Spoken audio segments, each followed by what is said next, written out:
অনেক দিন আগের কথা। বনের গভীরে শান্তিপুর নামক একটা জঙ্গল ছিল। সেই জঙ্গলে একদল পশু পাখি বাস করত। সেই জঙ্গলে রাজা ছিল একটা সিংহ। সেই জঙ্গলে একদিন একটা দানব মোরগ আসলো। মোরগটার দেহ ছিল বিশাল বড় আর গলা ছিল জিরাফের মতো লম্বা। এসেই সে একটা শিয়ালকে ধরে খেয়ে নিল। অন্য শিয়ালরা দৌড়ে পালালো।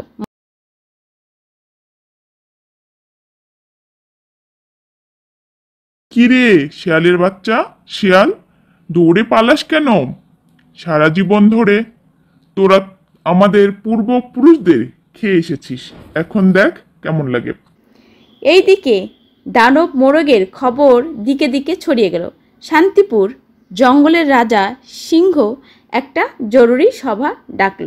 তোমরা নিশ্চয়ই জানো আমরা কেন এখানে একত্রিত হয়েছি। যে করেই হোক আমাদের ওই দানব মোরগকে আটকাতেই হবে। চিন্তা করে একটা উপায় বের করতে হবে। যতদিন এই সমস্যার সমাধান না হয় ততদিন আমাদের খুব সাবধানে থাকতে হবে। বানর তুই জঙ্গলের মাথায় একটা বড় গাছের মগ ডালে বসে থাকবি। যখনই দানব মোরগটা আসবে তুই শীষ দিবি, আর তোর শীষ শুনে আমরা সবাই লুকিয়ে যাব। কিন্তু কি করে আটকাবো? এর একটা স্থায়ী সমাধান করতে হবে। আমি চিন্তা করে একটা উপায় বের করব, আর তোমরাও চিন্তা করো কি করে এই দানব মোরগের হাত থেকে শান্তিপুর জঙ্গলকে রক্ষা করা যায়। যেই কাজটা করতে পারবে তাকে এই জঙ্গলের মন্ত্রী বানাবো। আজকের মতো সভা এখানেই শেষ। সভা শেষে সবাই যে যার গন্তব্যের দিকে রওনা হলো। সভার সিদ্ধান্ত, বানর জঙ্গলের মাথার বড় গাছের মগডালে বসে রইল। দানব মোরগ আসতেই শীষ বাজালো, আর জঙ্গলের সব প্রাণীরা লুকিয়ে পড়ল। দানব মোরগ এদিক সেদিক ঘুরে কাউকে না পেয়ে বলল, কি ব্যাপার, জঙ্গলের সবাই নাকি আমার ভয়ে পালিয়ে গেছে নাকি? আমি তো ভারী মুশকিলে পড়ে গেলাম। যাই, জঙ্গলের মাথায় একটা বানরকে দেখে এলাম, তাকেই খাওয়ার চেষ্টা করি দেখি। বলে মোরগ সেই গাছে কাছে গিয়ে বলল, কি ব্যাপার বানর ভাই, এই জঙ্গলের সবাই তো কোথায় গেছে, আর তুমি গাছের মগডালে বসে শীষ বাজাচ্ছ কেন? কারণ তোমার ভয়ে সবাই জঙ্গল ছেড়ে চলে গেছে। আমি একাই এই জঙ্গলের রাজা, একাই প্রজা। আমার খুব খিদে লেগেছে, তোকে খাবো। পারলে খাও। তুমি যেন ধরতে না পারো সেজন্যই তো আমি গাছের সব থেকে উঁচু ডালে বসে আছি।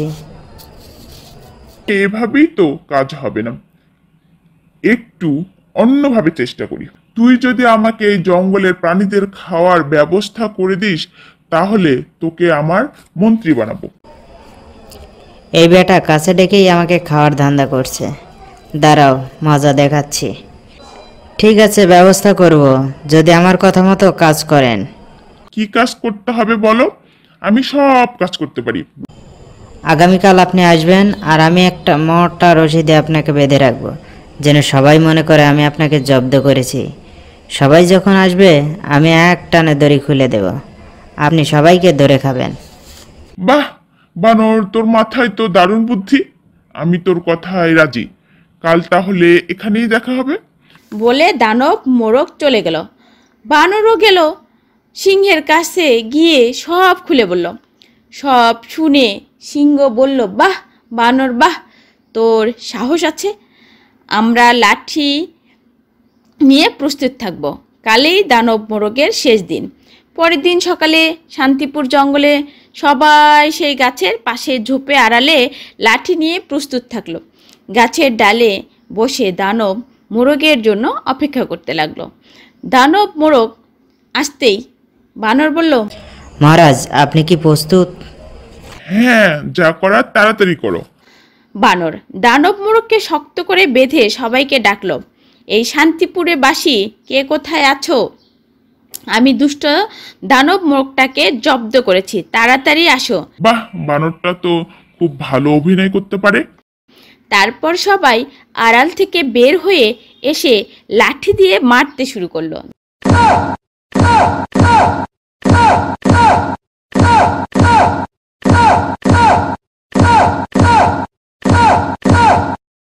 বানর, তাড়াতাড়ি আমাকে খুলে দে, এদের ধরে খাই। সেটি আর হচ্ছে না দানব ভাই, তোমাকে আমরা পরিকল্পনা করেই বেঁধেছি। এখন তোমাকে মেরে জঙ্গলে শান্তি ফিরিয়ে আনবো।